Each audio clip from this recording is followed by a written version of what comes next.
have y'all done for us lately? And if there's no answer, the only thing we owe them.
Hey, good evening. Welcome to Let's Talk 2. And tonight we'll be continuing our discussion in reference to protections policy for the the Negro American.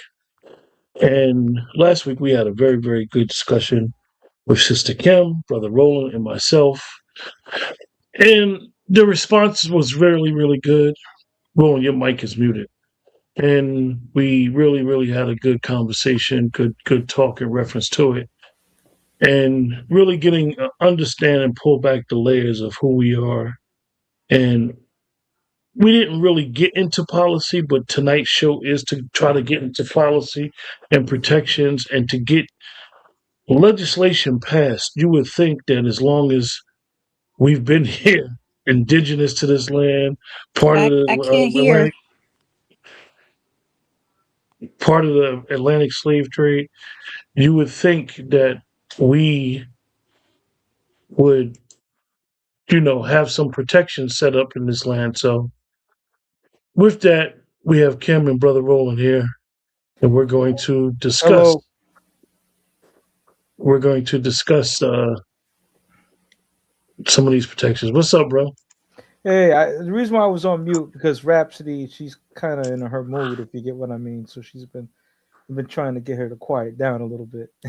The joys of being a cat dad. Yeah. Sister Kim dropped. I mean, there's something going on with her connection because she actually said she couldn't hear me just now when I was talking, but I heard her when she said it. But anyway, apologize for that. What's going on, bro? Nothing much, but I definitely want to talk about what are some of the protection plan strategies that we have.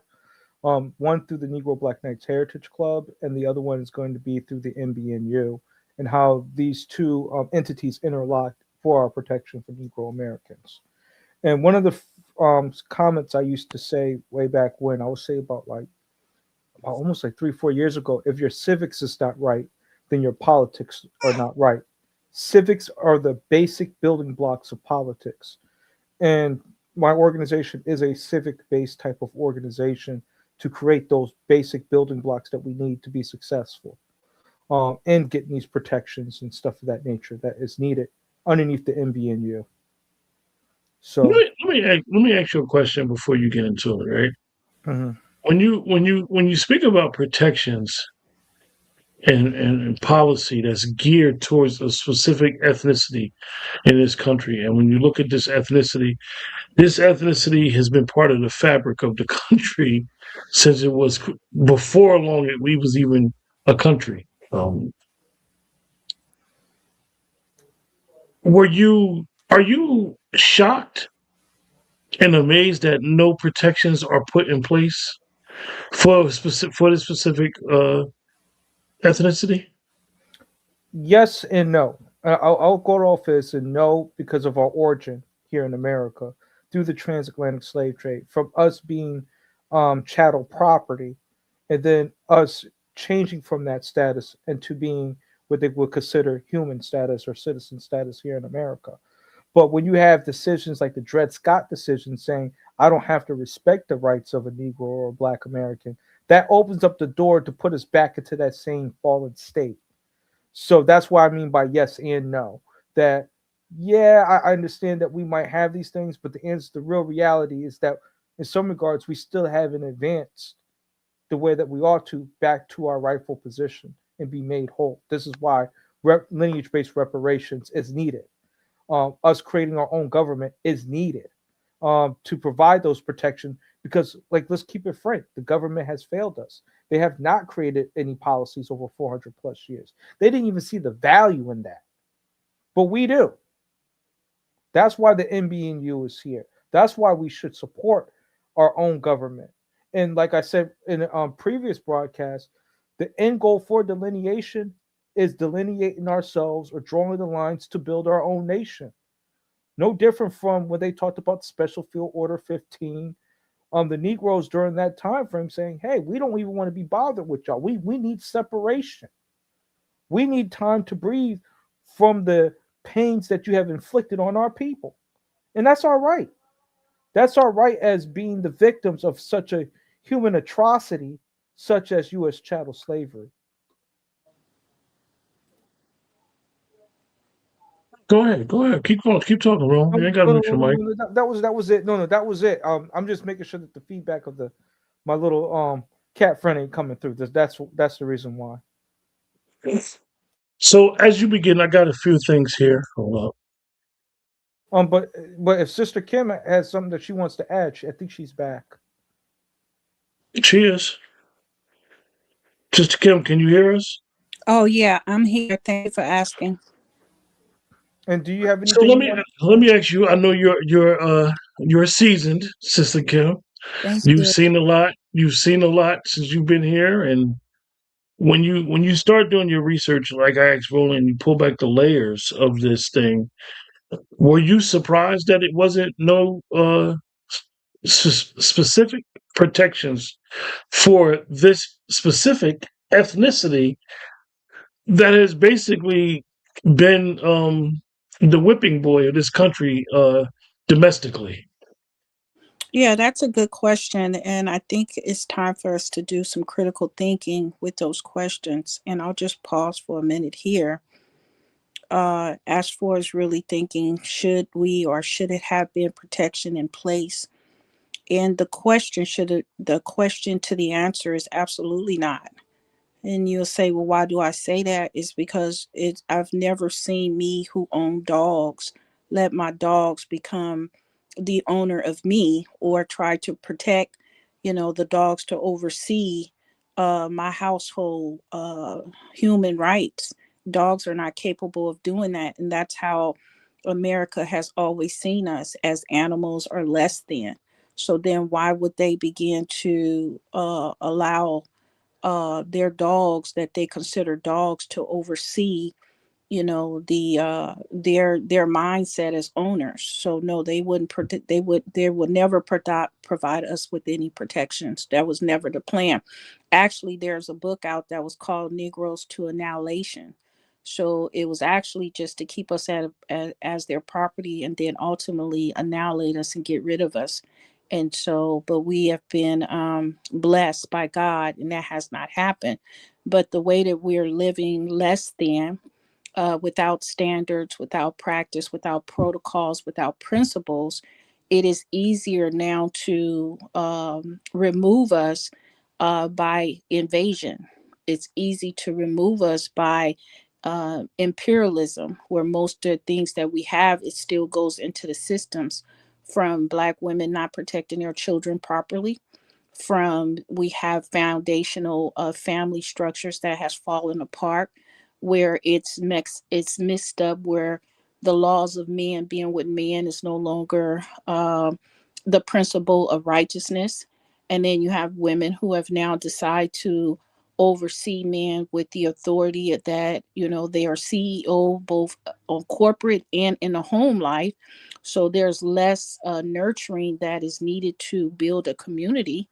So these things are now broken from the ownership of the mindset of the leaders who leaded us in a way of destruction after they discarded us and misused us, mistreated us, punished us, condemned us, and then the last attempt is to discard us. So now the Lord is working, or let's just say the mindset of the people who are greater than the oppressor are now beginning to ask, what must we do to liberate ourselves from our oppressor? So I hope that answered the question and giving the audience and different individuals something to think about as far as have we fallen too far in the pit of everyone else desire for us and not having a desire or ideal or any kind of vision that we will not perish, because at this point they always have desired us to perish,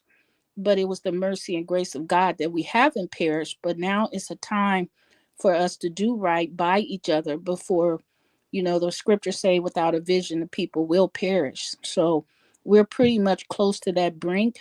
And the NBNU is a deliverer of that particular problems that we have. And I hope to be able to express that protection out just a little bit more to help our people. Yeah, we're going to get into that. We're just going to take our little time today and Nice. discuss it, because we really want to hit home the fact, because really, what happens after delineation?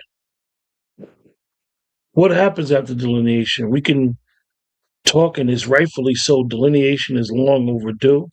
Delineation really was always happening, but we were delineating for all the wrong reasons. But now, when you start seeing this type of delineation and why it's needed to understand delineating based off of lineage, delineating off of just giving more clarity, because everybody has fell into what they call this blanket blackness. And you even see it even from last week when we described it in media now, when they, at one time when they would say a crime, they would say suspect was black or this, that, and the third.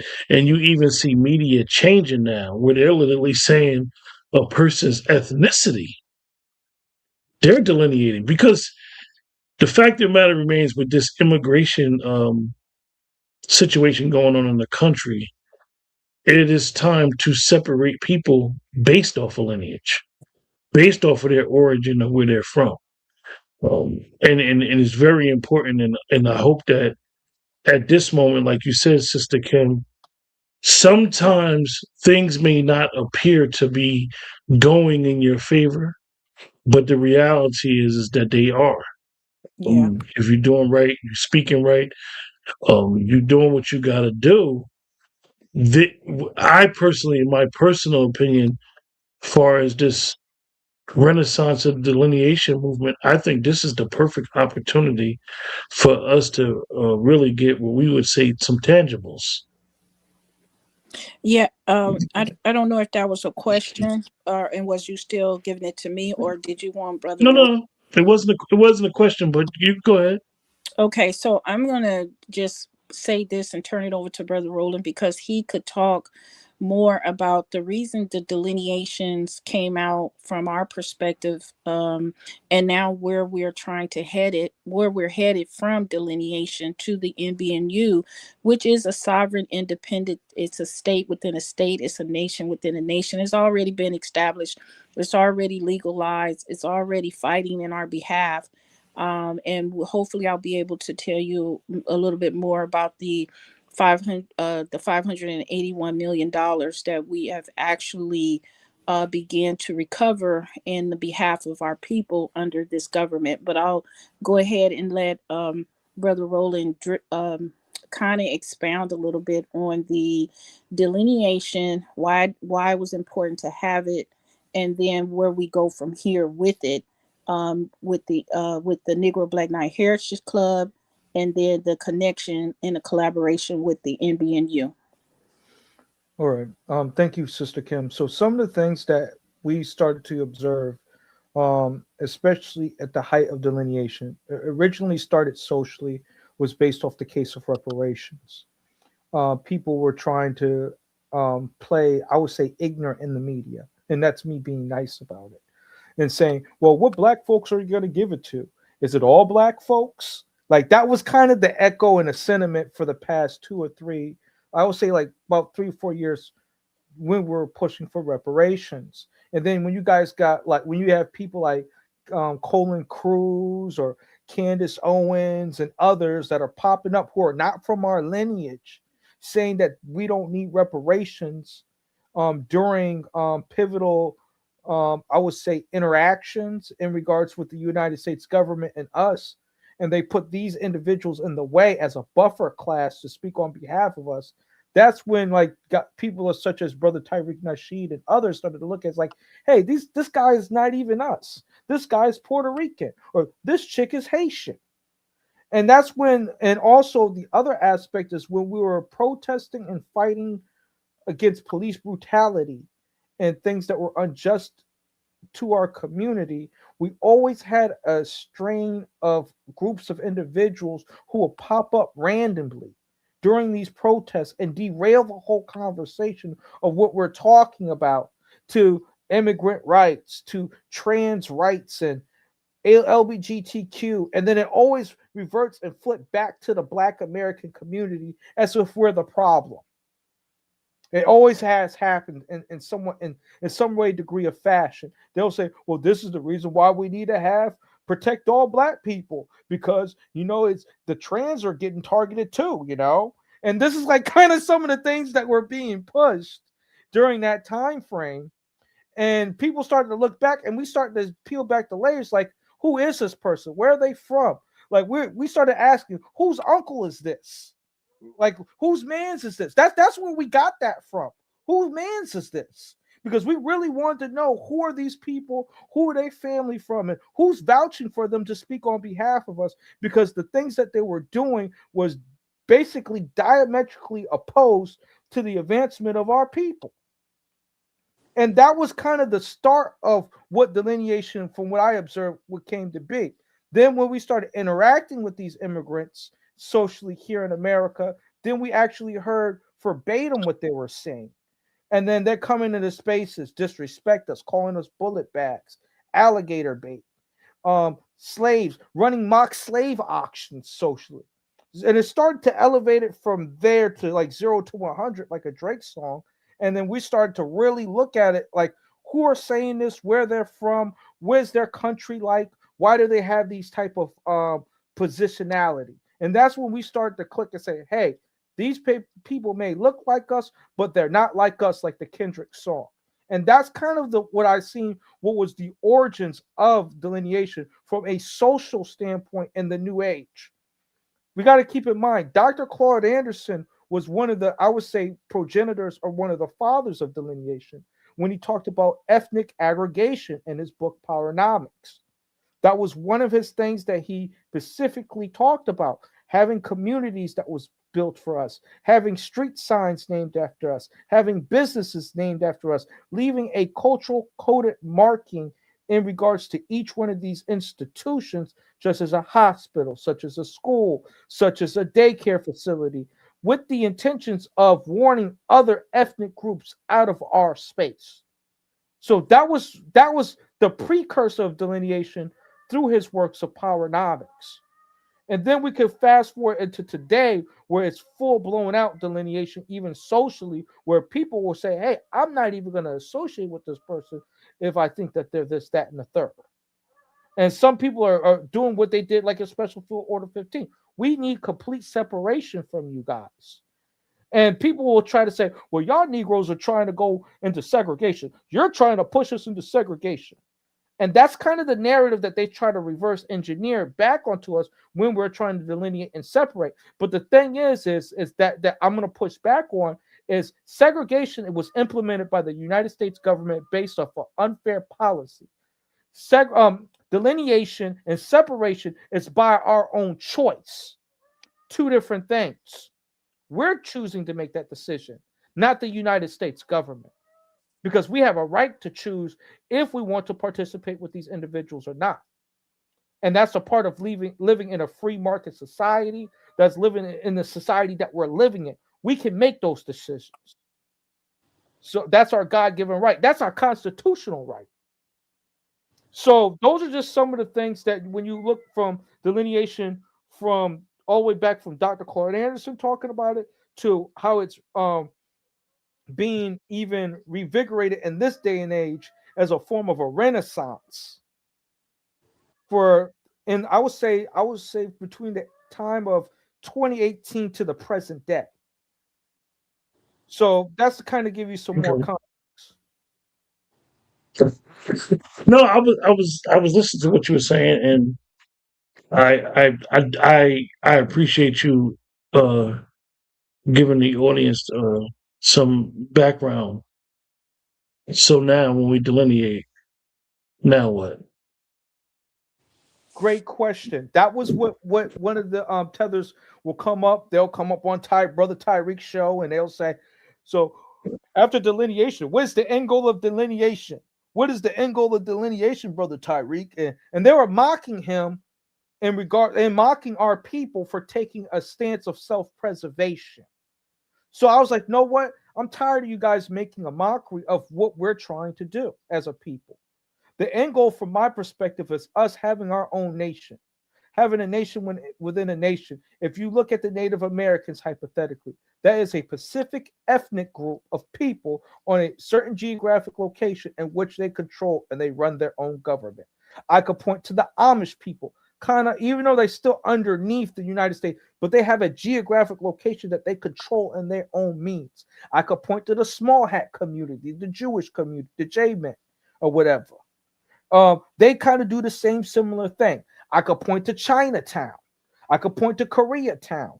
All these demographics have their own unique way of delineating here in the United States, with them be able to set up their own enclaves to keep outside, to keep the rest of America from invading their space.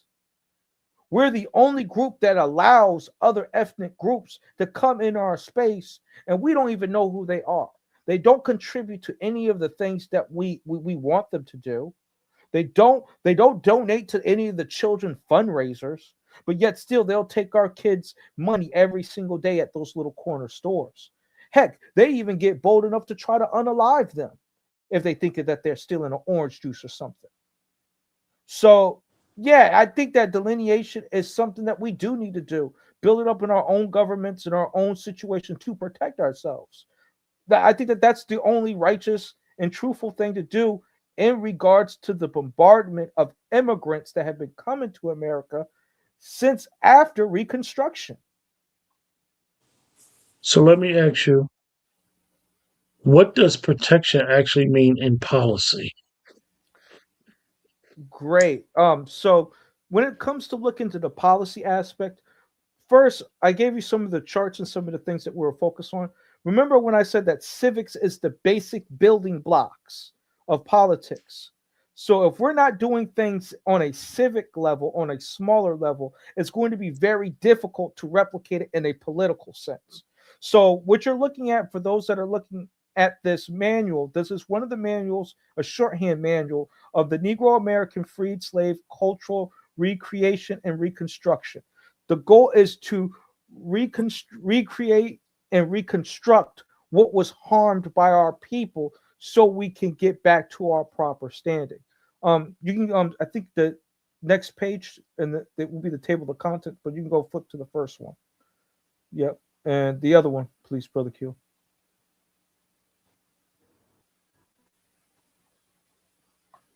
All right. This is the Negro American freed slave lineage and heirs distinction marks. So what we're talking about is creating a lineage filter audit. So we're making sure people who are Negro American people are getting the resources or getting what's owed, taking out all these other admixtures and all these other demographics and putting them into their rightful place as well by dividing and by separating these type of things. The POC, people of color dilution, that's been going on in regards to them accepting by ethnics. When you go look at other ethnic groups, they really don't accept by ethnics on that level unless they're trying to make marriage right, meaning that they go back and they marry somebody from that community to produce a child back into the community. But if they're not doing those things, they normally do not uphold that person as a part of their community. Asian people practice that practice. White people practice that practice. A lot of people around society practice this practice as a form of self-preservation for their lineage, their bloodline, their culture, and their inheritance. What has been happening since the one drop rule, they're saying, hey, these Negroes, even if they might have a fourth of Negro stock blood, they're still a Negro because they have this little small trace of Negro stock blood. And that has diluted our bloodline, that has diluted our people, and sometimes even put those people in the forefront to represent us. And that has done a tremendous amount of harm, where it got to the point where you have a Rachel Dolezal coming through, this white woman who's posing as a biracial, trying to interfere with the advancement of our people through organizations such as the NAACP and stuff of that nature. So that's where it gets even dangerous. The tether redirection of entity. So what we're talking about is the grants, the MLK scholarships. That stuff needs to be redirected to us. It is a crying shame that these schools will not give an award to a Black American student who actually really needs these funds because of these historical disadvantages, for them to give it to another group who just came here to America.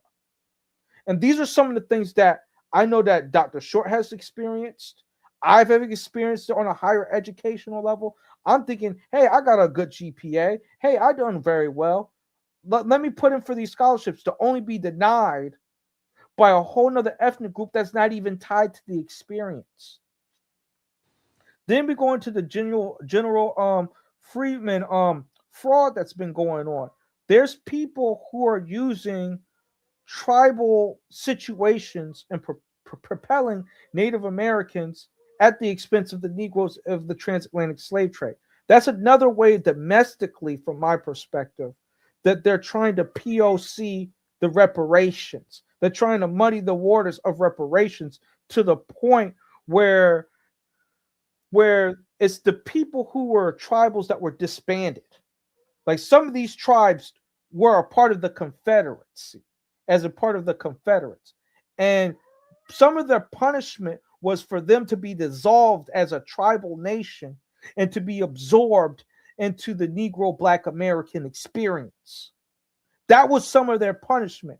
Instead of them just being quiet or reconstructing whatever they had and going a new direction, what has been seen is that some of these groups have tried to obstruct the certain reparations task force, such as like the California one, where you had this young man said, I'm from a land of feathers, your people from a land of tethers, and so forth, disrespecting older Negro people who survived Jim Crow and all this other stuff. It's just, and they persevered through the civil rights movement. So these are just some of the things. The Juneteenth erasure, where these groups have spent the better of their time trying to make it a flat Black holiday where all groups in the diaspora is participating, profiteering, and making it a global diversity holiday, when it is a Pacific domestic holiday for a Pacific group of lineage and people.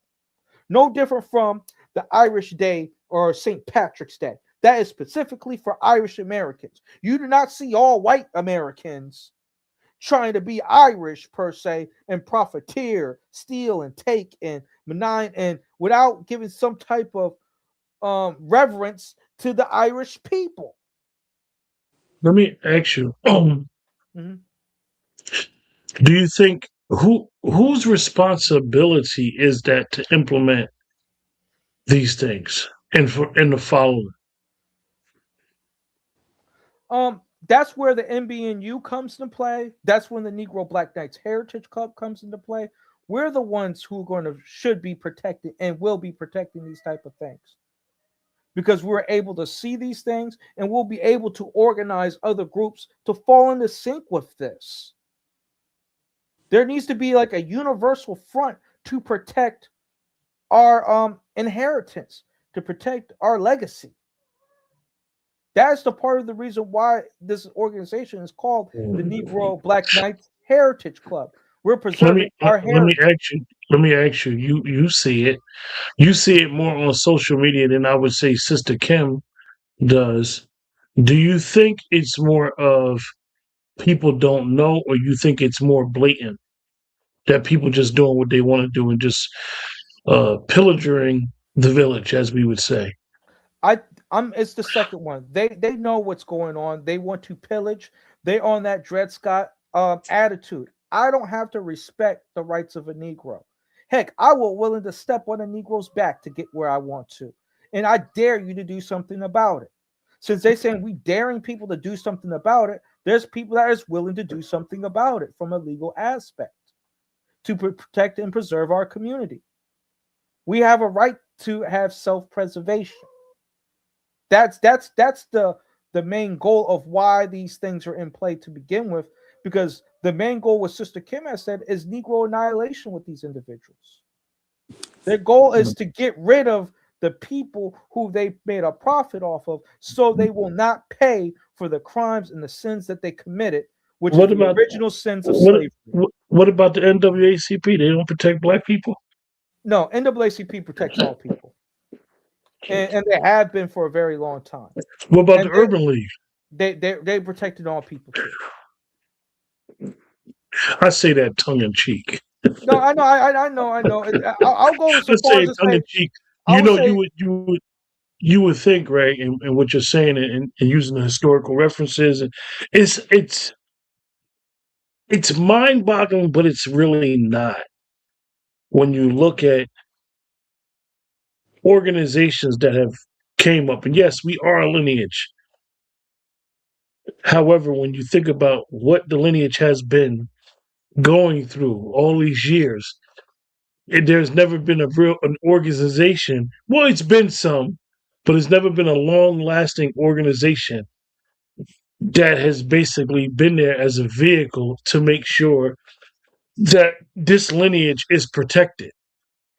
You do see that within other ethnicities in this very same country. People that some of them haven't even been in the country in mass numbers for 50 years, 100 years. I mean, the Arabs wasn't in the country and like in mass until the 70s.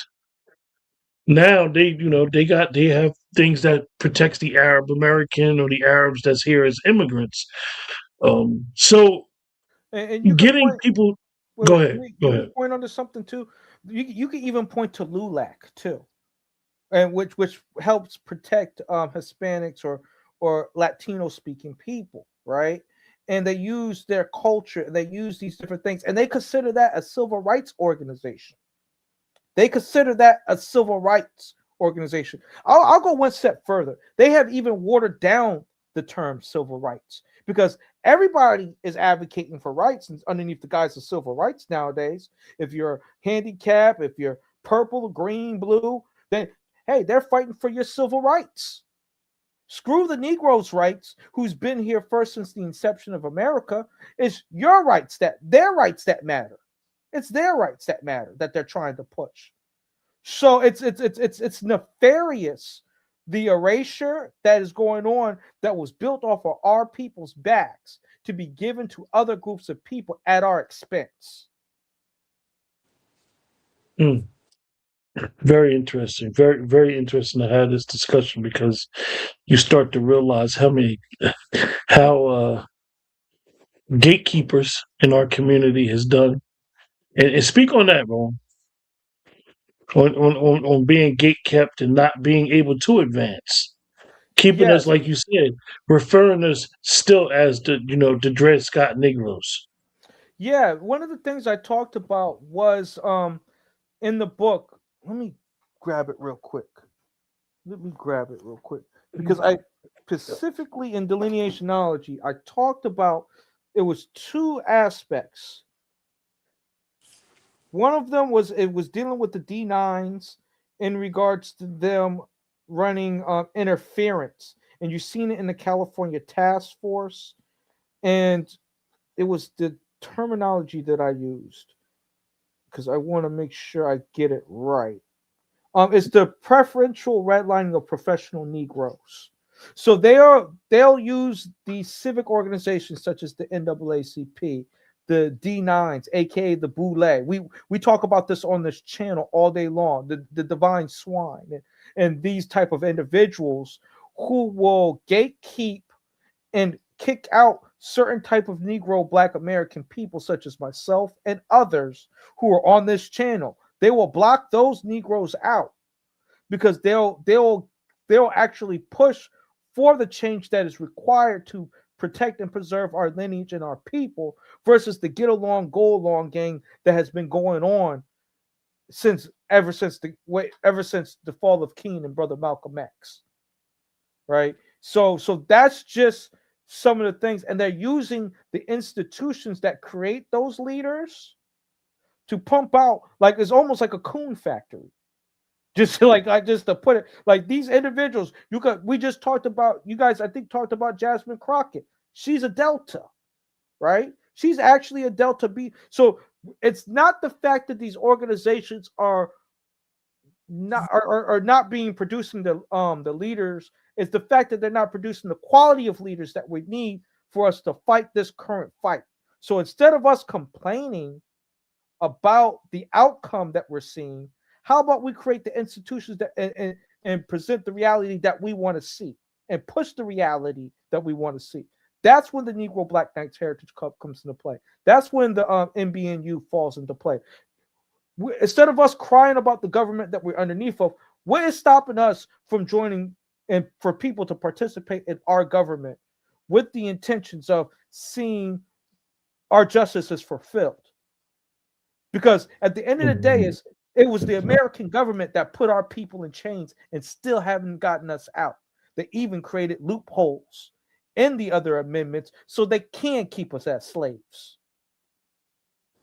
Lindsey Graham said that Black Americans reparations was Obama. That's And funny. then I'll say to Lindsey Graham is this. First of all, Obama's not even Black. Let's start there. He's not even Black. And for him to say that is what tangibles has Obama have given Black American people since he got majority of our votes? What policies has he pushed after he left his office? What has he ever pushed for reparations? Have he ever said, "Hey, I was wrong to say that to Tajisa Coates and saying that the immigrants were more important than the Negroes here in this land"? Has he ever repented from that and changed his ways? Heck, he just screwed over a Black woman the other day, Jasmine Crockett, even though I don't like her. He just screwed over her the other day. He supported and upheld a white boy who's supporting trans and LGBTQ policies, and he's not even married. So when you see these things that are going on and the people that he's endorsing, he's not in it to help our people. He hasn't. So how's that our reparations when everybody have access to Barack Obama? We want something exclusively for us. Mr. Kim, you want to add on anything to that? Yeah, I appreciate Brother Roland's tenacity in giving the audience an opportunity to understand how the delineation came about, and then how we are actually moving from the delineation to membership based on lineage, where visuals can come in and be a part of an exclusive people who suffered through slavery, and they are owed restorative justice. It's just really asinine to me for someone to steal from someone and not call him a thief. That's 2 + 2 = 4. It's asinine to have, you to be deaf, dumb, blind, and stupid to understand that, something was built on somebody else's back for free. And then you don't want to pay that person. That means you are a person without integrity. So I'm here as the NBNU. It's pretty much nothing anybody could do about it anyway, because it's already built, it's already established, and it is coming with the sword of righteousness and truth and righteousness to judge the immoral behavior that has been happening for so many years against the Negroes and the man's inability to make wrong right. So we have the NBNU that is established, and let me just go ahead and put this public statement out there that we advocate for protection of, we advocate for the protection against Black skin simulation, the fraudulent mimicking of Negroes and Black Americans' experiences for profit and politics gain. So we opposes the intrusions of outside groups that seek to dilute the distant recognition of foundational Black Americans, and we try to strip them from their historical rights by prohibiting false affiliation and grant seeking the legal claims.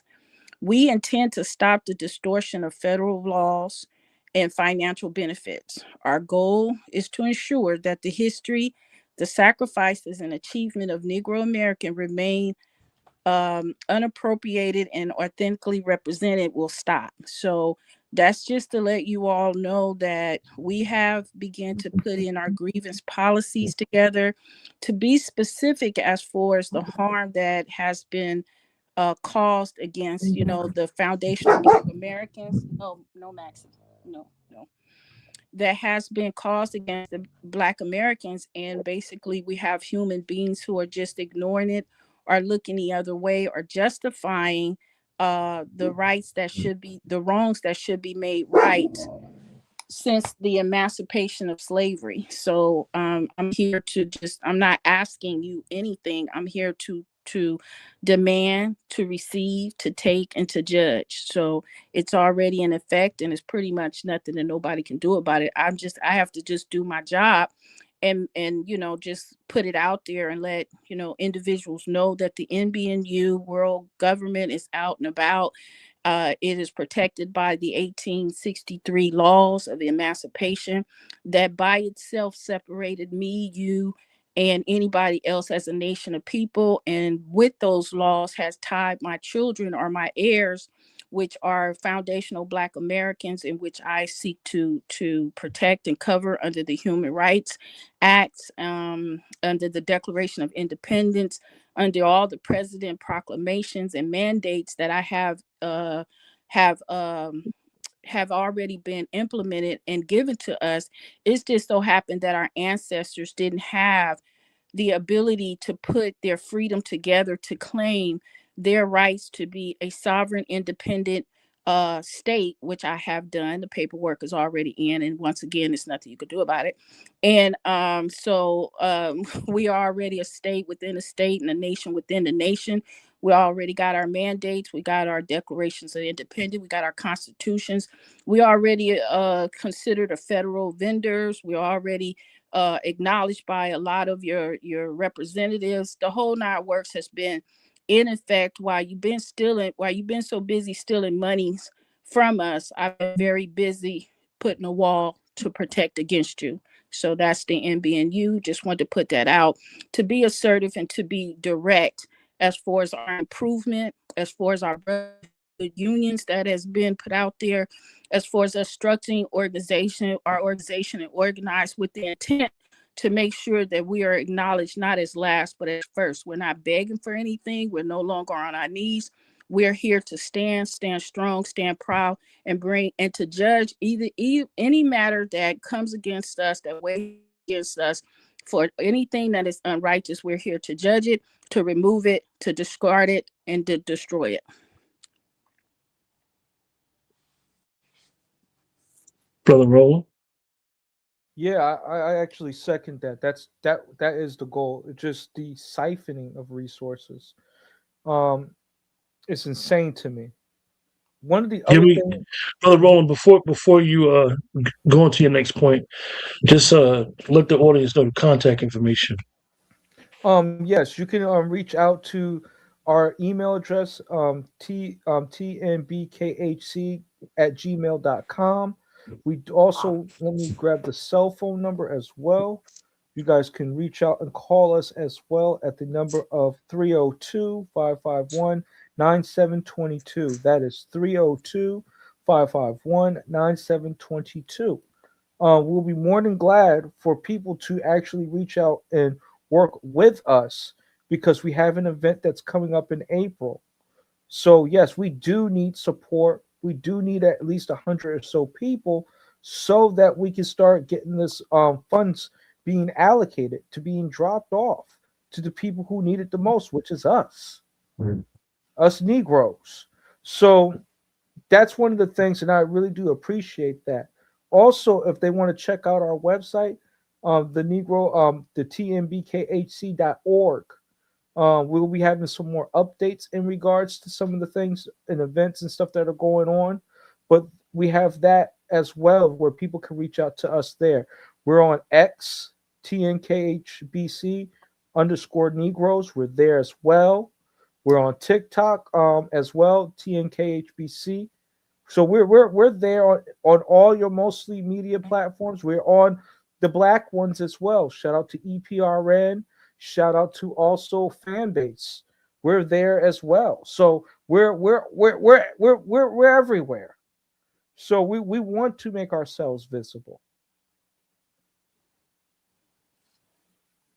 Okay, now finish saying what you were saying. You're about to make another point. Yeah, about the ciphering of resources and also the misrepresentation of our community, right? This Black Heritage flag is a Negro Nation flag.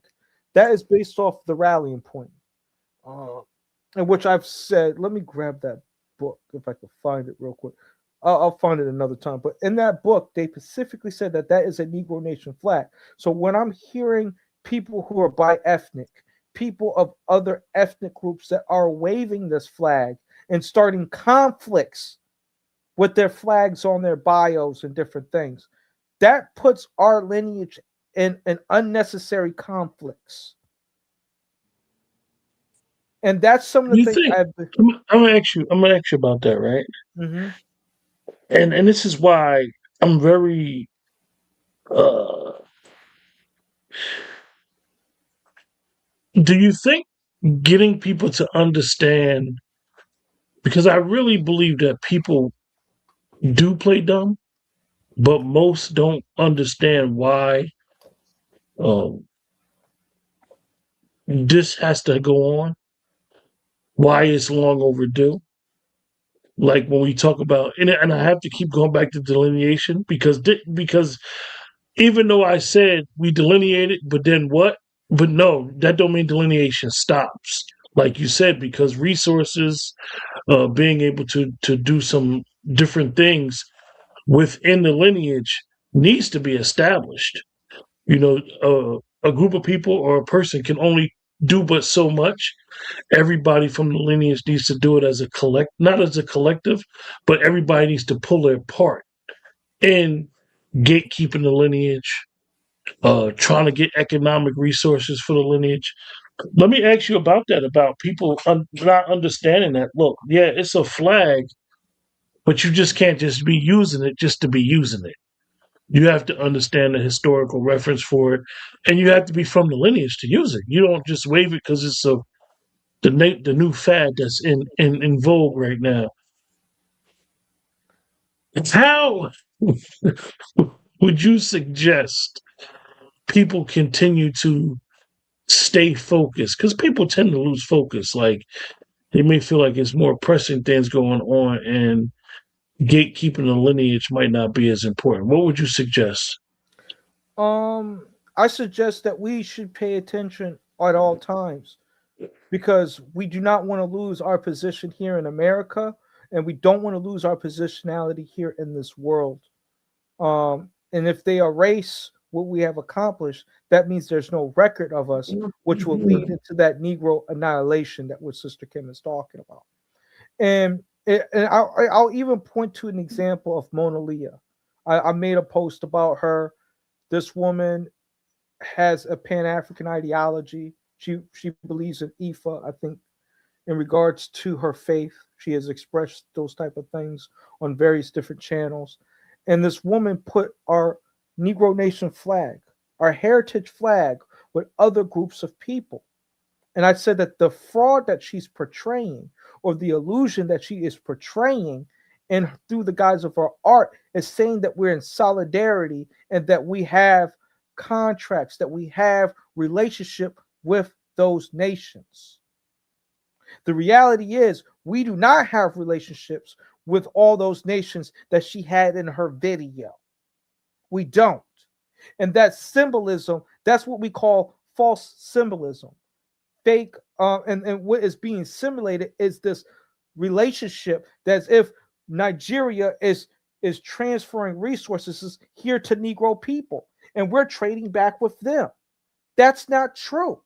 That would be Pan-Africanism, and that has never been done. So when you look at other nations, when they put flags right next to each other, like sometimes you might see United States and a Japanese flag, that's because they signed an agreement. That's because they signed a deal.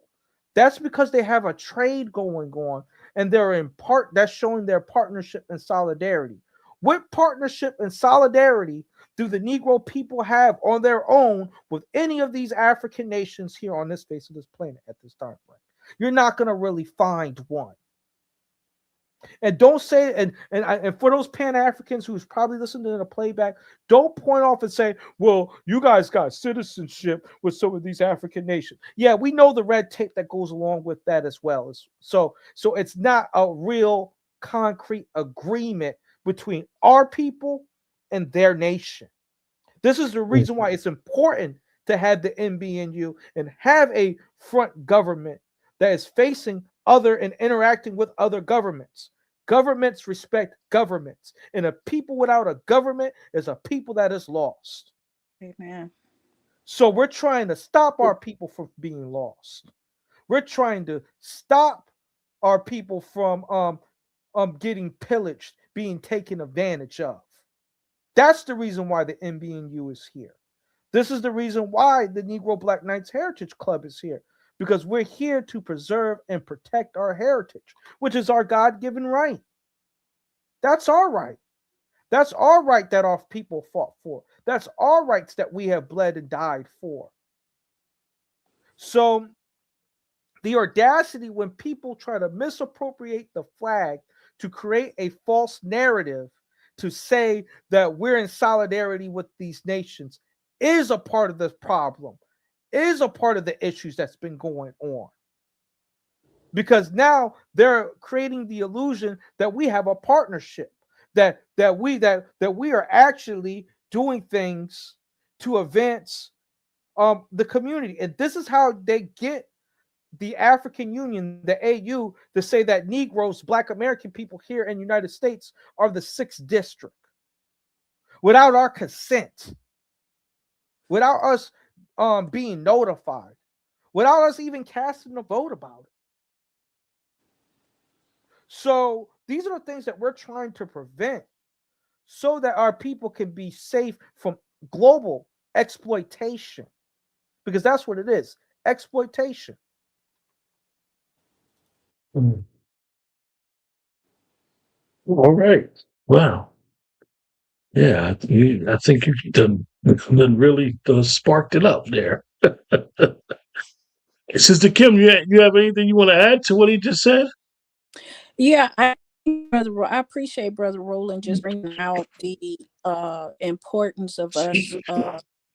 I think it's very important to hear Brother Roland make an emphasis on the reason why the NBNU is very important, because one of the things we have already put in place is our protective bill, our protective act. That's what we're calling. We have initiated a protective act, and we have already began to collaborate with the Department of Justice and a lot of the other United States Marshal, and we have already began to identify scammers who have already took over $10 billion out of our community. And we have already began to collaborate with them to return at least 581 million of those claims back to to the Negro which will be the foundational Black American heirs, that these individuals have went in, Pan-Africans and the Asian community that went into our community and basically orchestrated scams, underground scams, in order to get uh, a lot of money from our community, and it went unnoticed because as we've been dealing with one thing, they've been, looking to the left, and they've been underhandedly robbing us blind. So I agree with Brother Roland to assert, the power of the NBNU to begin to take action and not ask them for a protection bill, but claim a protection bill and put that protection bill in place with other government officials that allows me to begin to be robust in responding to these invasions, these identity scams, these fraudulent interests, taking people's property from some false claim deed while Black people are in the military, going into our community, kicking older people out, doing all these illicit things that is unhuman and just demonic, and just basically no one's being able to, put a judicial stop on it, or no one, all these, other so-called agencies or organizations out there that historically are supposed to be representing us, who have basically switched sides, who has basically found reasons to be Judas's eyes Iscariot's, two-faces, individuals, and, for money gain and profit, they have contributed to our downfall. And then they go and they run and hide, and they put their face, like cockatrice eggs. They go hide and stick their head in the sand and say, oh no, that's not how it go. We were fighting for you. Oh no, that wasn't us. Y'all got it wrong. Oh no, y'all, you Black people always seem to miss the point. Y'all don't know what y'all talking about. You're a politician wrong. They always come up with some kind of excuse when they are just basically, good for nothing, trifling, politicians who use, the trust of Black people because you have Black skin, and then lead us down a road of destruction where we have no way to return. No place to return. No, we have no, resources. More of us is homeless due to COVID. More of us is homeless due to the immigration takeover. More of us is homeless, and we're missing a lot of us because of cultures who came over here and despised us. A lot of us is coming up missing, and no patrol out here. There's no more Black Panthers out here running down these individuals and protecting our community. So our policies and grievances out there now, where we are now, I'm just gonna go ahead and say it. We're kicking butts and taking names, whether you like it or not. And so we're scheduling invoices and damages that has been going on, and we're running into the necessary individuals to let them know that this harm is no longer going to go unnoticed. The things that you have been doing must stop. If you all about being so heroic and you could come over here and you're great with your abilities, then why didn't you to build America before we got here? If you were already here making, you were so exceptional in your gifts, then why you needed to go steal Negroes from Negro lands. So stop saying we don't know where we come from. We do. We know we came from Negro lands. Stop stealing us, taking things from us, and then lying about it. And then when it's time for us to respond with comprehensive policies, when it's time for us to respond by building a nation that then in turn builds a government and state our independence and sovereignty, just like any other nation, it's time for us to not be last, but be first. You have a problem with our liberation. You have a problem with us identifying right from wrong. You have a problem with us standing on our own square. You have a problem with us saying enough is enough and we can't take no more. You have a problem with us saying we finna judge you according to you being a thief, a robber, a liar, a murderer, and a pedophile. You have a problem with us being something that you are not. One nation under God, indivisible, with liberty and justice for all. That's not America, but it sure is Black Americans. And I'll land with that. And yeah, I want to chime in one aspect too. There has been abduction of Black men, women, and children. Hundreds and thousands of our people have been taken over the decades, and there has not been any state of emergency based off the immigrants that have been coming into the United States. And you start to look back at some of these nations in which they come from, where human trafficking of children, men, women, and children is acceptable. It's a form of currency. It's almost a way of life with some of these individuals. And they're bringing these type of dangerous elements to people who just got out of slavery. So keep in mind, they're bringing all these immigrants ever since the Reconstruction era. Dangerous elements, people who invented the drive-by, but now they want to criticize Negroes when we do the drive-by. But they don't punish the Italians and the Irish who were doing the drive-bys, who brought it from wherever they're from here to United States. They're bringing the dangerous elements where you have a Somalian woman who came online and said she wants to go kabooey and explode herself onto foundational Black American people. She was Senegalese. Senegalese, yeah, Mm-hmm. Senegalese. So these are various different people who are coming from dangerous countries where they have children soldiers, and they have these type of mindsets to kill, to destroy, and they have them around your child as if they're a normal child. And that's the hypocrisy. But they want to sit here and talk about black on black crime. Like, seriously. They want to sit here and really talk about black on black crime, but they just left a whole country of children soldiers. They just left a nation where they're human trafficking African bodies. They just left a nation where they're allowing other demographics from all around the world to exploit them. But they want to come over here just to the United States, just to take on the white supremacist talking points of black on black criminality. Yeah. Like, we gotta put things in the right perspective. I agree. You're on mute, Brother Q. I know. I'm just listening to what y'all saying. But wow, y'all just gave us an earful there. But anyway, as we begin to wind down the show, is there something else that you wanted to discuss, Negro?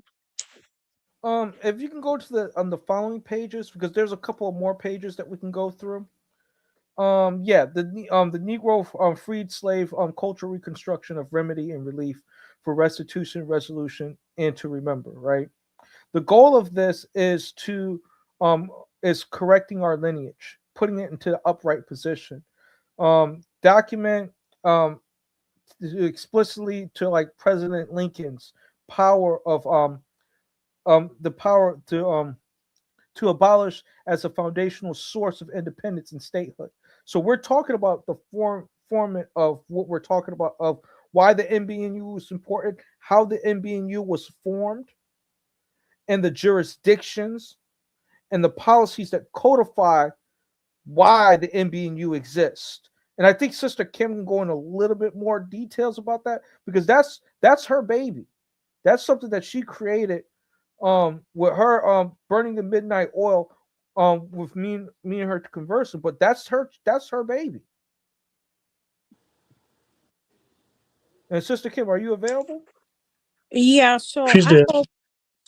I hope, Q, that you give us an opportunity going forward. I prefer to only give you this exclusive as we begin to rev up and people begin to see and hear the power of the NBNU. They're going to want to start having, more discussing that, of just like Jeff Bezos. And they're going to want to have more understanding about the NBNU, how it was started, how it was reached. But I'm only giving exclusive interviews and information on this site, on this channel, and this channel on only. So if anyone wants to know here, or get an education and understand what we're doing, they can get it from this channel. That'll be okay with you. But with that being said, I want to move into the Negro Black Nation United World Government. It is a combination of the emancipation. It's a combination of including the Declaration of Rights, the Bill of Rights of Independence. It's a combination of human rights, civil rights, and legal authorities that all given us a legal standing to begin to separate ourselves from this madness that's out here, just to kind of get to the point. And with that being said, and it's a restorative justice claims that we're putting together to protect reparation from, we call it encroachment in the law, from encroachment of others who had absolutely nothing to do about the blood that was shed in this land. But yet they have taken upon themselves to be busybodies in another man's affairs. One, that's really against the word of God. And then two, it is ignoring to us, because that's something that you do not see Black Americans do. We do not mess with your Mexican Cintiados or whatever you got going on with that. You don't find us in your, New Year's celebration from the Chinese. We're never in another man's business, as everyone else interferes with our ability to be liberated. And you're afraid to acknowledge us as an examples of something that America is not. So the NBNU uses these qualified mandates in order to demand that the injustice that you think most of us are not able to claim the rights of us being a creditor and you being a debtor, someone who owes a debt to us, that we have the inability to actually put invoices together and say, pay us what you owed us. You think that we have the inability to begin to count and calculate all the harm that you have done. You think we have the inability not to take you to the United States District Courts in Washington, D.C., or you don't think we can take you to the Supreme Court, or you don't think that we have the ability to recognize a whole Hebrew Israelites of an army, or an army in itself, to begin to gatekeep our rights to be human beings, when you keep denying us that they're just the common rights as our brothers. You're supposed to be our brothers. I pledge allegiance to the flag, United States of America, and to the public for which it stands, one nation, under God, indivisible, and liberty and justice for all. That's not you all. And since that's not America, I'm here to remind you of that right, whether you like it or not. There's just some of us is just to that point that it's nothing we can do to make a thief stop stealing. There's nothing we can do to stop a murderer from being a murderer, but remove that murderous behavior. So it's time for us to see you for who you are, and judge you accordingly. And we're doing that through the NBNU. And when Brother Roland said that this is my baby, it's our baby. It's our baby to say, as Negro to foundational Black American, is a people for once in your life that you should do right by. It's a people that once in your life you should salute. It's a people that once in your life you should give them lead way to live in a community that has absolutely nothing to do with you. You've already stole our hair, our lips, our walk, our talk. You've already ciphered everything possibly that we have already created and invented. You've already stole that from us. So now what are you trying to do? You're still trying to steal the soul of a man, and I'm not having any of that.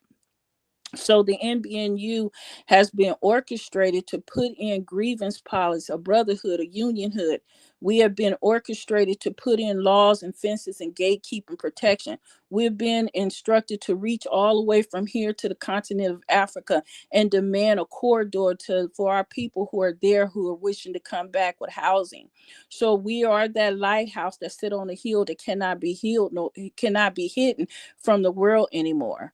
So with the NBNU, we have currently, even now, Brother Q, we have, like I said, we have worked closely with understanding that there's a lot of money that has been stolen, that the Department of Justice and the U.S. Marshal has began to let me know that I'm first in line to be the hub to begin to, those claims can be put in through the portals, from you signing up or becoming a member and just, being verified through the Negro Black Knight Heritage Club.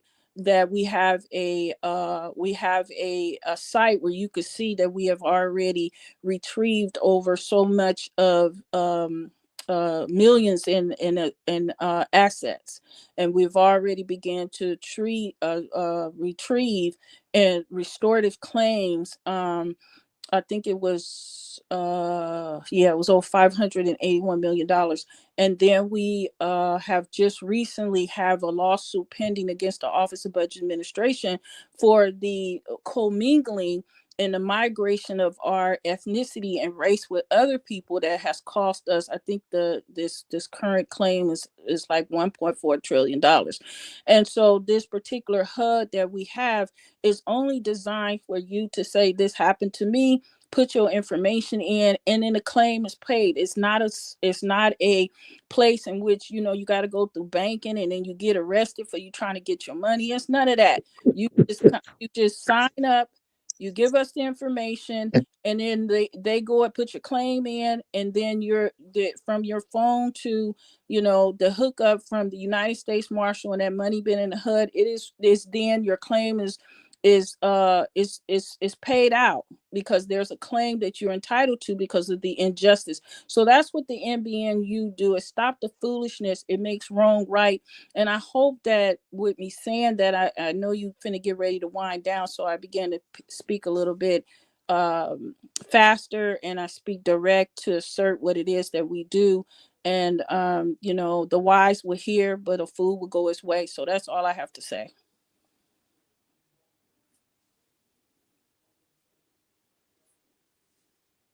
What are you laughing at? Yeah, I think that about sums it up, right? Um, We'll probably do another show. Like you said, this is not it might be our second time, but it won't be our last time. Definitely, so we can get into it. I'm having a little difficulty right now. I don't know if you guys noticed, but that's a whole nother topic. Yeah, no, I Brother noticed. Roland, any final thoughts, Brother Roland? yeah, some of the final thoughts is that if we can't complain and continually keep complaining about the injustice that's going on, that is sponsored sometimes by our government, and don't want to seek another option by creating and supporting the government such as NBNU. And I think that this is a good opportunity for us to create our own table that we can sit at, to create our own protections. There was no US government that came when it was Hurricane Katrina. There was no government that came when it came to the piping situation in Detroit, Flint, Michigan, in the Flint, Michigan area. Like these are Still, Hype there was still ain't clean nobody up that, there. yeah, they still ain't haven't cleaned it. Jackson, Mississippi. So when you Yeah, start to look at these atrocities that's been LA, going on, any catch that, Sister Kim? the California fire.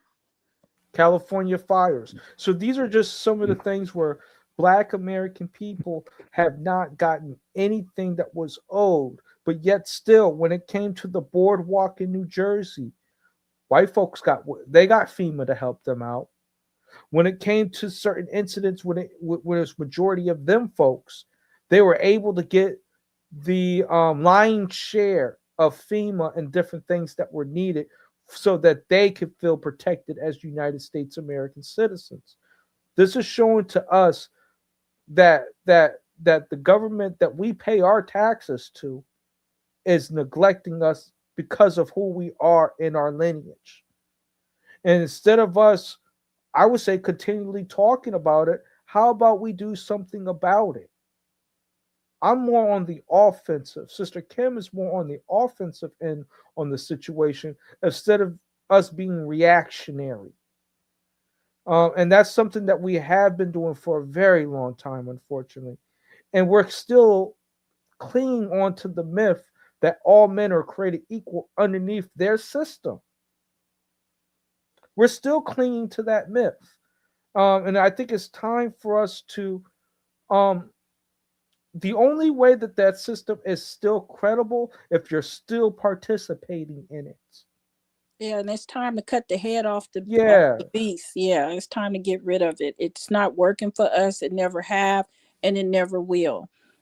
We have had 500 and something years to be able to see if there's any honor in man, and they have failed us for these many years. What do you think that they're going to do in the next remaining year? Absolutely nothing.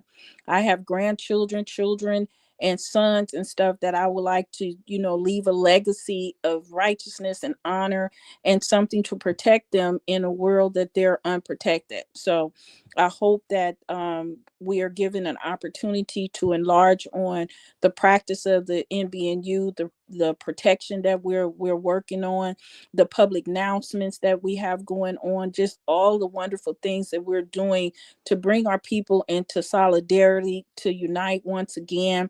United we stand, and divided we fall. I just hope that the words that I'm saying that hits the righteous amongst us and begin to pull us together, and you can see for yourself. And so with that, I'll land, and I appreciate you once again, Brother Q, and I appreciate you too, Brother Roland. I appreciate your audience for, giving us an opportunity to introduce, the heritage, the 7 R's and what we're trying to do to protect you. The efforts, and we'll be putting up our digital wallet so you could be able to go and see how the NBNU is, working in your behalf to protect your interests and retrieving funds that you could just put your claims in and receive the funds that are already, structured for you to receive in the first place. and yeah, I appreciate you, Q, for allowing us to be on your platform and taking the time out in your busy schedule to support what we're doing over here as well. No problem. You guys are more than welcome, and we'll look forward to our next conversation. And I'm glad you guys could join us tonight. With that, remember the best way to support the channel is like, share, subscribe. Until next time, take care. Have a great weekend. Thank you.